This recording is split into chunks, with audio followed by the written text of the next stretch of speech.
All right, welcome in Cube Show podcast, a college football podcast. Usually comes to you on Sundays because of Disney, UFL, spring game schedule, T-ball, coach pitch. We're a little off base here, but we're going to try to jam some of these spring game reviews and team reviews from the spring in for you and get to each and every one. A couple we'll kind of go backwards on and give you a few thoughts. We got guys in the portal. That window has now opened. Not necessarily what everybody thought it was going to be. We had a lot of people say this was going to be open the floodgates, blow up the dam. Here comes the most portal entries we've ever seen in the history of the transfer portal. Just kind of really wasn't that. Could there be more coming? Yeah, absolutely. I think when some kids finish their spring, see where they are on the depth chart, maybe get through the spring game, they might make that decision. I don't think kids have to have the spring game. Hell, we've already seen kids from USC go in. Their spring games this weekend. A&M had a couple go in. Their spring game's coming up. So that's not definitive at all. Doesn't have to be that way. But I think there will be some more trickle in. It's just those big names that we thought not necessarily there. Not a lot of impact players have gone into the portal. Maybe a few. You got a receiver from Houston, a running back from Oregon State, a D lineman from TCU, but not a lot of guys are going to come in and completely change things for a lot of teams. Some defensive linemen from Pitt that potentially could help, but we'll wait and see. And once the portal thing kind of settles down a little bit, we'll have a longer conversation about it, probably dedicate a show to it in the next couple of weeks once guys start figuring out where they're going and committing. And then obviously when they come into the SEC, we'll let you know. We're brought to you each and every week by Wickles Pickles, wickedly delicious. We absolutely love Wickles Pickles. Wickles.com. You can go order them. Go to your grocery store, try to get them. Don't forget about the okra. Don't forget about the relish. And obviously, they've got the gear at Wickles.com as well. So if you want one of the hats, you want the mug, whatever it is, you can go grab those at Wickles.com right now. We appreciate them being the title sponsor of the show. We're going to go Alabama spring review today. Watch the spring game. Saw my boy McElroy getting made fun of for signing autographs for 37 minutes pregame. And obviously, Pash not knowing that the Crimson Tide were not maroon. But hey, either way, we all make mistakes. I think there's a lot to be excited about. I think a lot of I did learn some things with the actual game, which kind of brings me to one point that I wanted to hit when we rewind. We already did our Ole Miss spring review, but we had the Ole Miss spring festival over the weekend. I have no problem with it.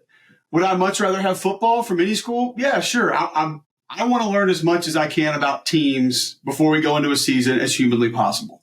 Seeing them actually play some football is going to help me with that. But I'm not mad at it. And I think it goes further to prove how intelligent Lane is, just how calculated he is. I don't believe that this was just fun and games. Now, obviously, the things that they did were tug-of-war dunk contests, hot dog eating contests. It was great. You got some buzz for the school. You got some buzz for the program. You showed your players it's a fun environment. Guys want to stick around. Guys want to be a part of that. Great. Awesome. Cool. I think that there's another portion of this. And I'll give McElroy some credit, kind of stealing this idea from him a little bit. But once he said it, I was like, yeah, absolutely. Let's go back to Texas last year. What happened in their spring game? You got a backup quarterback ball out, Malik Murphy. People started peeing their pants, wanted him to be a part of their team. What did Texas have to do? Up the ante on the NIL just to keep him and hang on to him.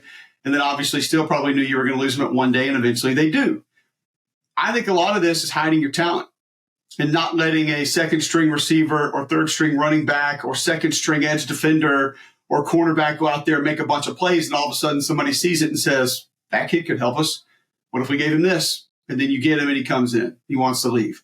So, yeah, you're protecting a little bit of your scheme, but hell, that's out there. Everybody knows what that is. I can go get that right now. It's not. I don't think it's as much the plays and where the players are going to line up or who, how you're going to utilize different people. Most people know what you are by now, but I think this is hiding your players, hiding your talent to an extent to say, one, we don't want to put a depth chart out there or have a guy go out there, run second, third, fourth string reps and get upset and leave. Two, we don't want other people to see those guys to where they may go make them an offer. And if somebody's been having a good spring, we'll try to keep as much of that in-house as we can. So it's absolutely brilliant. It continues really to go along with what Lane really is that I don't think a lot of people give him credit for, and that is just maniacally brilliant. I think everything he does is calculated. I think he knows exactly what he's doing. A lot of people think that he's this Dumbo behind his phone on Twitter just making things up, and I just don't think that's it at all. Once that was presented to me, I bought it and I fell for it, and I thought it was an awesome idea. So good for them. Portal is open. We've got some guys from the SEC. Like I said, we'll hit a couple, but we're not. I mean, LSU's got a corner, a linebacker, receiver, and an edge defender in there. Tiny Connor Gilbreth is in. I think he could help. I love how aggressive he is, big, long body, but you got Mason Taylor. Auburn loses a long snapper, a corner, and an edge defender. Brenton Williams, the edge defender. I don't know how effective he was going to be or how he was going to play, but I do know this affects the numbers for Auburn at that position, and that's not great because they're thin at edge. I'll go ahead and say this as well because there's a lot of things that are kind of floating around about this, a lot of people saying different things. I don't think Auburn is shopping for a quarterback. I don't think Auburn is planning on offering a quarterback right now. I think they're going to ride with Peyton Thorne. I think with a better group of receivers, a better offensive line, a good group of tight ends, a great running back core, they think they can build this thing up to where he doesn't have to be a game changer to successfully move the offense on a regular basis. So you'll hear a lot of people say that they are and that have there been conversations? Probably. But I don't think this is something that's active or desperate or anything like that. And then you'll get the people who want to back it up with, well, if the right guy presents himself. Folks, that's every damn school in America. If the right quarterback presents himself to Ohio State, they're going to take him. It's what it is. So every school would take the right kid if he can come in and help. Doesn't mean that they were necessarily shopping for him or desperately looking for him. So, Missouri doesn't need receivers, but if the right receiver shows up and has interest, they're probably going to take a look and make a run. That's just what it is. So, Georgia would take a quarterback if the right one showed up. He's not going to beat Carson Beck out, but hell, they'll take him and put him in there. Kirby has shown he'll collect quarterbacks. So, Missouri's got wide receiver Dennis Jackson in the portal, defensive lineman Kai Montgomery. They got a tight end in there also. Vandy's got a safety, linebacker, and a tackle. Shane Witter, linebacker, Oklahoma's in. They got a tight end in. A&M had a couple guys go in, but maybe a little bit of depth. O-line, corner, safety. Georgia gets a receiver in there, an O-lineman in there, nothing to worry about. Raymond Cottrell, wide receiver. Kentucky goes in. They're deep at that spot, so it's not a concern. Now, Ole Miss did have a backup quarterback go in, but nothing to worry about. Josh Harris, D tackle, goes in. He could help. He's got some good film out there, and he's got good reps inside of him. I just think that they probably had the same issue NC State did, and that's consistently getting them out of him. Key Lawrence at safety, I thought could have helped as well. A veteran, played a ton of football, but he's going to hit the portal again, and he's going to be out. So like I said, we'll go back into a lot of that a little bit later when some of it begins to settle and we know who's going to end up going where. And if there are big hits to schools that we think it's going to really do some damage to as far as their perspective of winning games, we'll talk about that.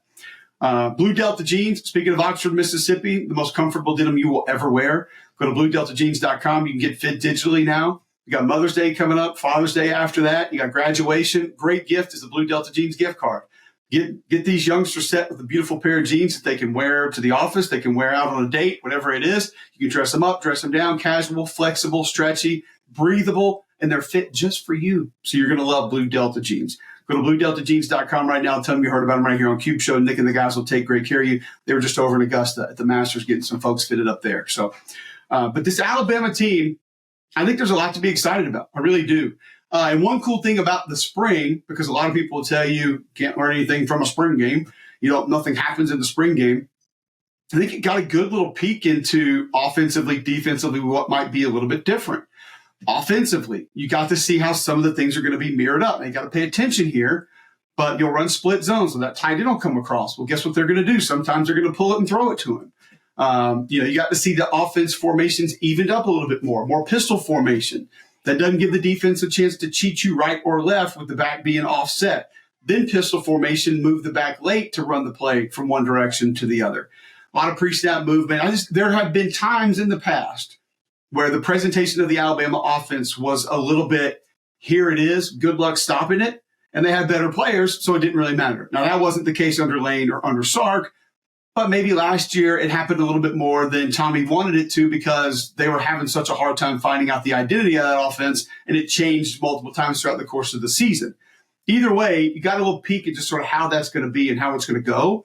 how the route tree is going to vary. I did love some of the East and West stuff. We haven't seen a ton of that in Alabama recently. Sark did a lot of it. Lane did some of it, but hadn't seen that in a minute. And I think it's something that can really help keep defenses at bay in certain ways. And it looks like Alabama has a couple of guys that are going to be able to help with that. Defensively, a lot of different looks. 3 down, 4 down, they'll go even. It's going to be that vision coverage, Husky position, a little bit different. They're going to bring pressure from different areas. And I think Kane Womack, when you see some of the things he did with certain bodies in the spring, he's going to have some types of players that he's never had before that will allow him to run more things. I think this defense will probably vary more than people believe. I think you'll see different looks, different packages, different pressures because he's got the guys to be able to do it, plain and simple. That's going to allow him to be able to put a lot of stress on opposing offenses just by the different looks he's going to be able to give them. And with some of the veterans they have in the secondary we're going to talk about, probably a big reason he'll be able to do it. But there are needs. We'll get to some of them. And I think I learned a little bit about some of the individuals in this game as well. Jalen Milroe at quarterback, I think he's taken a little bit of a progression, seemed comfortable in the offense, made a lot of nice touch throws. Down the sideline, you saw some of the quick release stuff. He's going to have to get a little bit better at that. Saw him utilize his legs. I think there'll be more quarterback design runs than some people think. Some people look at Penix's numbers last year and just say, oh, they don't have that. I think you'll get more of it than you believe. And it'll probably be something that's a pretty big part of this offense. Ty Simpson had a good spring. They feel good about him. They like him. Feel confident that he could come in and manage things and they would be okay with him in the game. Dylan Lonergan, a little bit meh. Didn't show me a ton in the spring game. And not a lot's changed from what I heard about him from a year ago. Just that. Austin Mack, they love him. Don't take anything into note of where he was in this game, how he played in this game. The guys that he was with didn't give him a lot of protection. He had some bad snaps, which that's got to be cleaned up. We talked about that last year. But they love his size, love his ability. This kid's still 17 years old. He's young. They know he's not going to play right now, which is why I think they pushed Ty Simpson a little bit more because you've got to have someone who can come in and manage it and handle it and be your guy for 2 quarters or 2 games or whatever that is, 2 series maybe. And I think Ty Simpson's getting close to being able to be that guy, a major reason he stuck around. The running back position, strong. I mean, it usually is at Alabama, but it's not any different now. Jam Miller showed you that explosive capability. The one long run that he had, Booker did a nice job coming off and popping a linebacker. You had a little cross dog blitz there with those linebackers inside. He was able to bounce it to the left and be able to get up there for a big gain. He can be that explosive back. He's that guy that has sort of the breakaway speed. Justice Haynes, a little bit more your power back. But if you go watch his touchdown run early in the game, he had a really nice cut on that run that I don't think a lot of backs would have seen. So good vision, good feel for kind of where to fit in behind that offensive line, and that cut allowed him to be able to get into the end zone. They also love Richard Young. And if you pay attention to a couple of his runs in this game, they might not have been 20, 80 yards, but he runs with authority. And I think that's what this group likes about him is he is a young man that can bring the pop and the oomph, just a legitimate north-south downhill runner. And that can be valuable at times, late in games, whatever it is, short yardage situations, and he'll be able to offer that. I think you'll see a little bit more of him than some people are talking about this year. He's not taking carries away from Justice or Jam per se, but he can be helpful in this offense. And I tell you, the staff likes Danny Hill. I don't know where he's going to fit in or how much he'll get, but I know they feel good about him. The offensive line in front of those guys, middle 3, super confident. They look good in the game. Booker and Roberts, Tyler Booker, Jaden Roberts did some really good things. Good movement at the point of attack, great on their combos, came off with some linebacker pressures at different points in times. Like those guys are going to be legit. That's one of your best combos of guards in the SEC going into the season right now. A few others might be close, but I'd put them up there against anybody. And then it was really more Brockmeyer in this game. Apparently, Brailsford will be back later. Don't know exactly when, but don't count him out. Someone that could still help this football team. But the good news is he's more than capable. And now Brockmeyer looks like he's capable. So you have some depth at that position. That's a real plus. That's good news because, as we saw last year, when snaps and other things become a bit of an issue, you want to have somewhere to turn. And even go back to the prior year when Dalcourt had some injury issues and Seth had to go in and play, he was able to handle it and manage it. So I think the offensive line has a chance to be fine. Elijah Pritchett had a really good spring. They're confident in his growth, confident in what he can do. I saw some good pass rush traits from him in this game, changing direction, staying on balance. Even I saw him get beat twice inside with his hands. He missed on his punch, but he was able to redirect and keep that defender off the quarterback. Now, opposite him, not great. didn't feel good about it. And that might be an area that they go to the portal. Caden Proctor is going to be back. That's pretty much solidifying itself as we speak. He could be the one that you plug in right there, and he's ready to go, and you're just fine. But I think Pritchett is going to be a starter. I think he has a chance to be a good tackle, has grown. He's got all the ability. Great feet so far. Work on his punch a little bit more. Work on maybe some of his bend. Got his pad level a little bit too high at times. But I will say, after this group, I don't know how much I feel really good about. Backup center, yes, probably. But swing tackle, I don't think they have yet. And backup guards, not a ton just yet. So at least not from what I saw or what I've been told.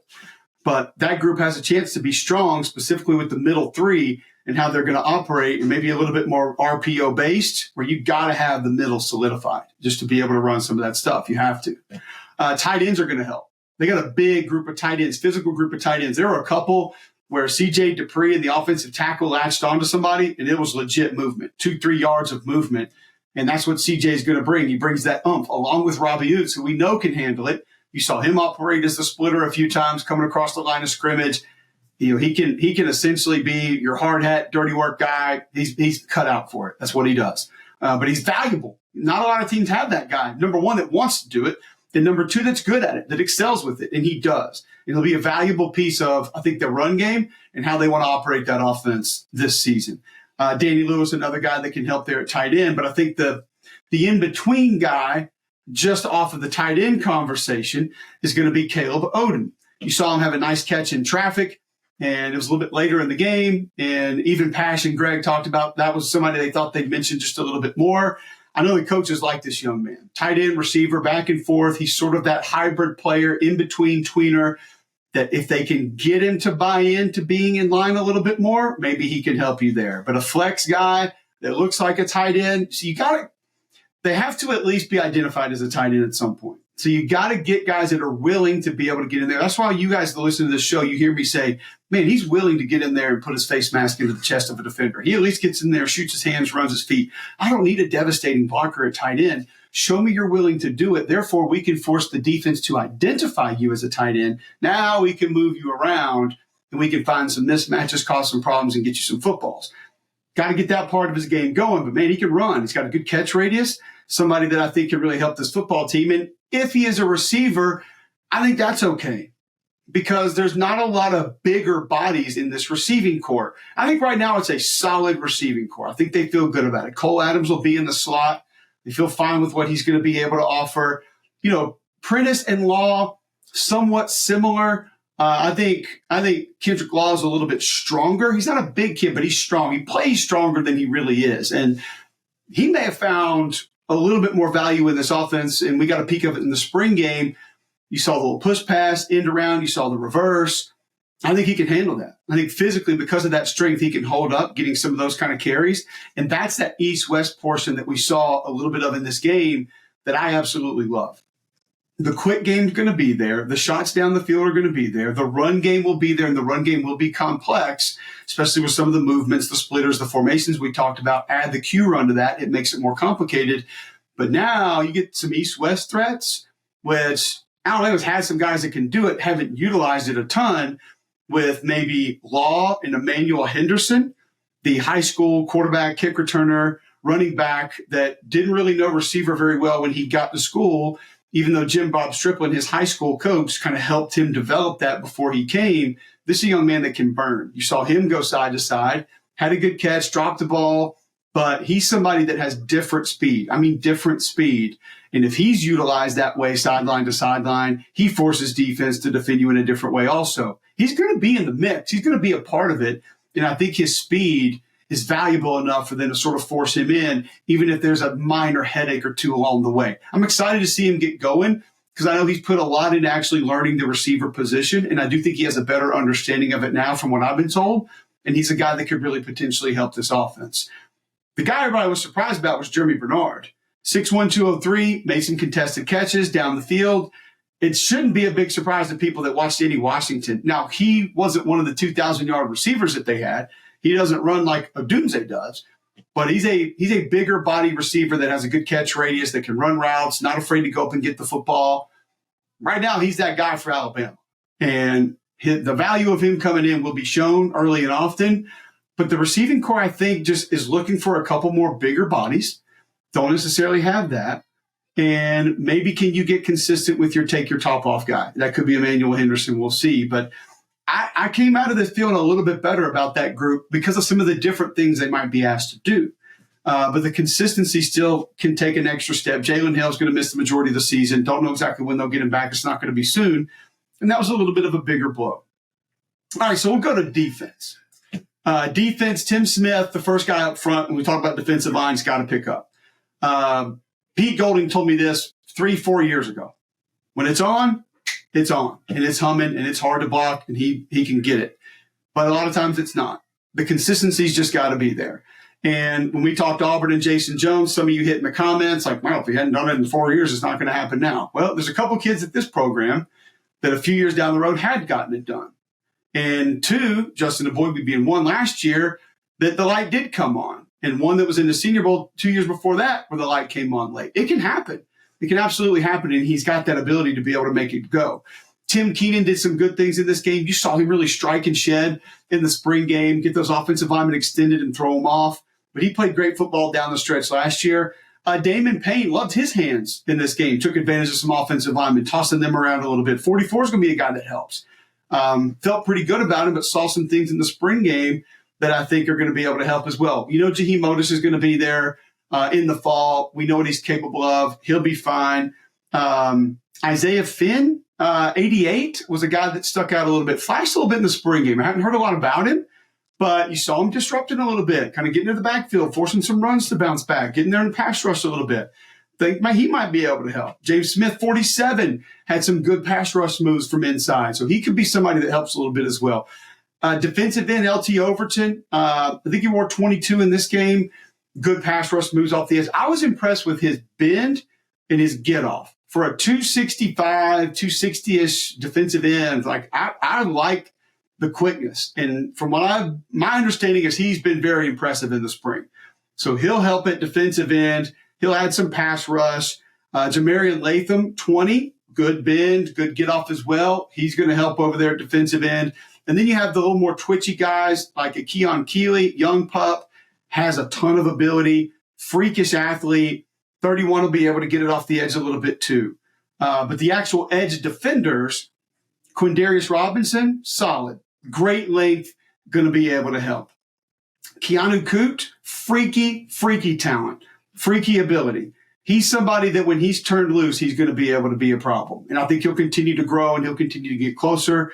Yonze Pierre and Quay Russaw, both guys I think Kane Womack believes will be solid, can contribute, may not be ready right this second, but they feel good about the level of ability and talent and guys that I think are going to be able to help up front on that defense as well.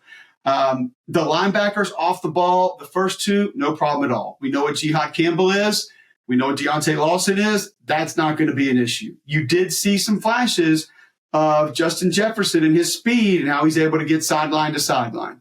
That's where he's going to be able to help. So maybe teams that are playing more 10 personnel, more spread formation teams, maybe he plays the Husky a little bit at times. I don't think the awareness or the vision is exactly what you want it to be for an off-the-ball linebacker every down, every play, but he has the athleticism and speed to be able to help. This is a spot where I think Alabama tries to go to the portal. If they get a capable linebacker that can come in and get some valuable snaps, not a starter, but just a guy. And also keep in mind, special teams.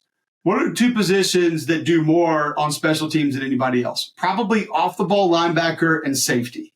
So you need numbers there. You need bodies there. So don't be surprised if there's an off-the-ball linebacker that Alabama pulls in through the portal.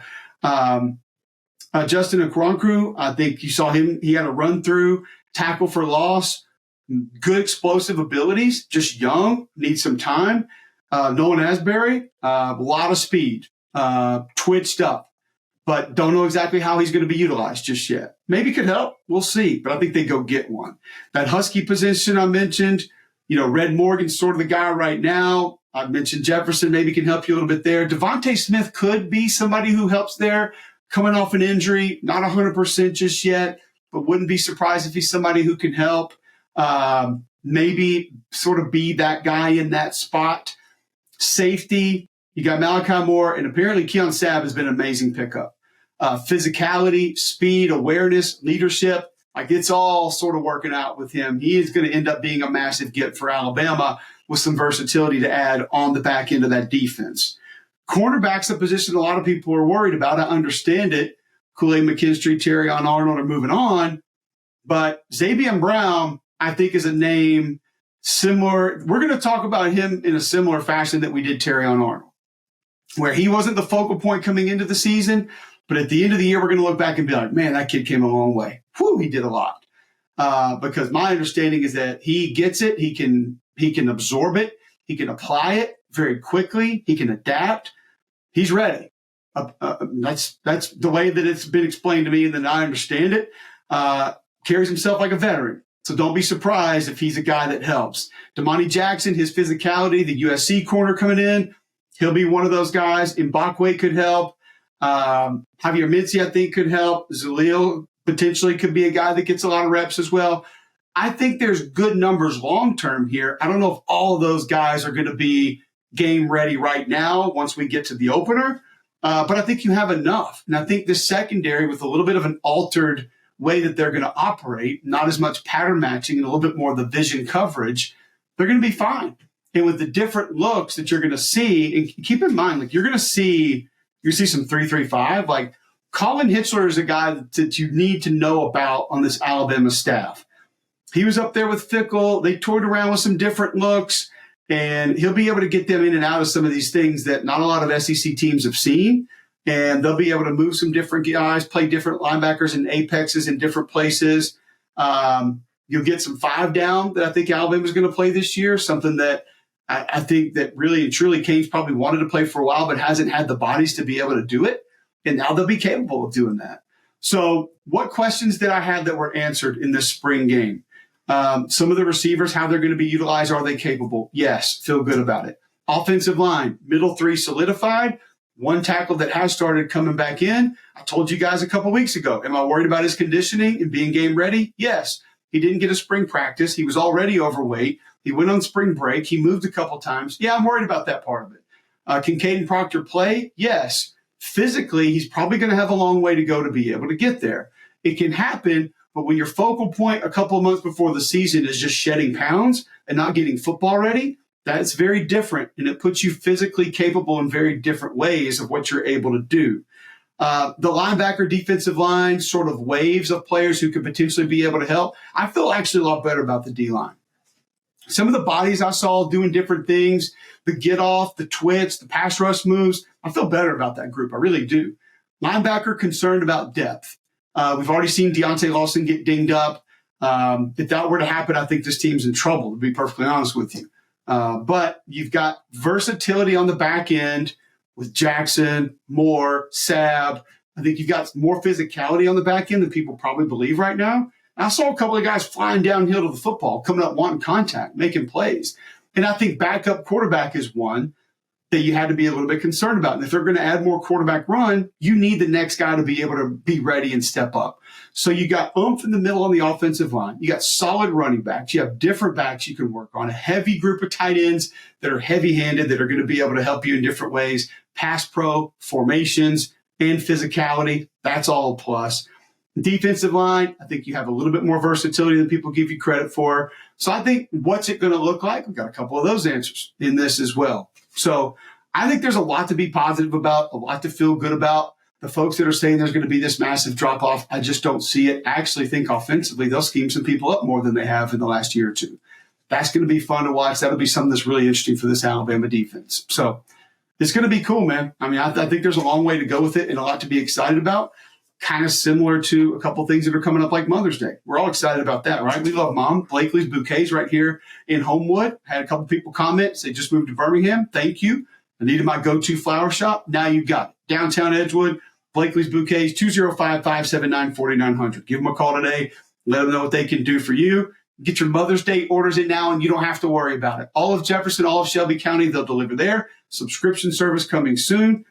They've helped me through Easter. They've helped me through different things in the spring. Wedding season is here. A lot of things happening. Graduation. Blakely'sBouquets.com. Find them on Instagram. Go search, see what they can do. Wonderful job. Great people as well. They want to help you out. They're going to go out of their way to do that. I appreciate them being a part of the show. All right, so we're going to continue spitting out some of these spring reviews after spring games. I'm in Starkville this weekend with Richard Cross in the Mississippi State spring game, and I'm actually excited about that, other than it looks like there's going to be some bad weather, because I don't feel like I know a ton about this roster right now. I have a lot of questions, a lot of concerns that I feel like I need answered, and I'm going to get a lot of those this weekend. Love Coach Levy. Excited for Coleman Holzer and him being able to be the DC and getting his crack at that. I like the staff he's put together, but I need to talk to him. I need to sit down with him. I need to know what's going on. So that'll probably be next this weekend. We'll try to get that one out on Sunday, and then we should be back on track. And who knows, maybe things slow down a little bit. I'm going to be up in Charlotte doing a show in studio for the draft Thursday night after the first round. I got a UFL game in DC next Sunday, so it's going to be off. I shouldn't even sit there and say that I think things are going to get back on track. It's not going to happen. Thank you for tuning in. If you're on YouTube, please like, please subscribe. We're so close to 10,000, trying to get there. Prove to Josh Pate that we can do it. He's doubting us. He's hating, but we're going to get there. We're going to get there because of you, and we appreciate that. If you're listening on iTunes or Spotify, please subscribe, please like, please rate, review, tell your friends about it, and we will be back talking more college football next week or this weekend or sometime very soon. Follow us on Twitter and Instagram at Cube Show. We'll be back.